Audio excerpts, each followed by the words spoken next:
तो फिर से स्वागत है आप सभी का एक और GTA 5 के गेम प्ले वीडियो के अंदर। एंड गाइस, अगर आप लोगों ने अपना लास्ट वाला एपिसोड देखा होगा तो आप सभी को याद होगा लास्ट एपिसोड में हम लोगों ने उसे टेररिस्ट के माउंटेन बंकर को पूरा का पूरा डिस्ट्रॉय कर दिया था। और फिर लास्ट में अपने एक काफ़ी पुराने फ्रेंड की एंट्री होती है जो कि इस वॉर के स्टार्टिंग से गायब था, बट हमें जब इसकी सबसे ज़्यादा ज़रूरत थी तब ये वापस आ गया, लेस्टर। अब मुझे पता है कि आप लोगों के मन में भी काफ़ी सारे सवाल जवाब दौड़ रहे होंगे कि अभी तक लेस्टर कहाँ पे था, इतने टाइम से ये क्या कर रहा था और ये जिंदा कैसे बचा। साथ ही में गैस, मैं आप लोगों को एक और बात बता देता हूँ।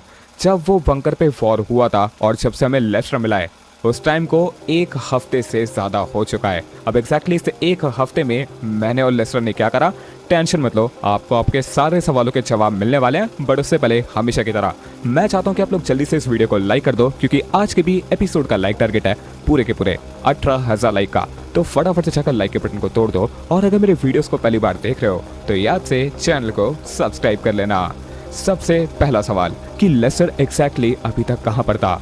वेल गाइस, आपको याद होगा डेव ने मुझे बताया था कि लेस्टर कैसे वो सबसे पहला बंदा था जिसे लॉस सैंटोस के आईए डिपार्टमेंट के बारे में सच पता चल गया था कि कैसे वो लोग टेररिस्ट की मदद कर रहे हैं। और जब इस चीज़ के बारे में लेस्टर को पता चला कि किस तरीके से लॉस सैंटोस के मिलिट्री बेस पर अटैक हुआ है, फिर माइकल बेहोश हो चुका है, कैसे आईए का डिपार्टमेंट टेररिस्ट की मदद कर रहा है, इसे समझ में आ चुका था कि ये जो वॉर है वो अपने हाथ से काफी ज्यादा दूर निकल चुका है। इसने कोशिश भी करी थी फ्रैंकलिन और लमार की मदद से डेव को सारा सच बताने की, बट इससे पहले डेव एफआईबी के ऑफिशियल हेड्स तक पहुंच पाता बहुत ज़्यादा देर हो चुकी थी। अब लेस्टर की अगर सिचुएशन देखी जाए तो भाई सब कुछ खत्म था। माइकल कोमा में था, बॉडीगार्ड उसे बचाने की कोशिश कर रहा था, रॉयल फैमिली लॉस सैंटोस छोड़कर जा चुकी थी, फ्रैंकलिन और लमार कहीं जंगल में नदी के पास पड़े हुए थे, डेव भी गायब था और ट्रैवर को इस वॉर से मतलब ही नहीं था।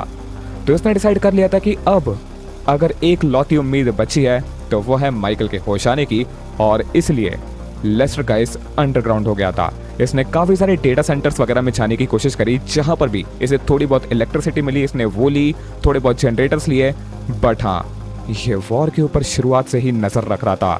बट से एक बात समझ में आ चुकी थी कि अगर माइकल की मदद से लॉस सैंटोस को सच में बचाना है तो इंतजार करना पड़ेगा।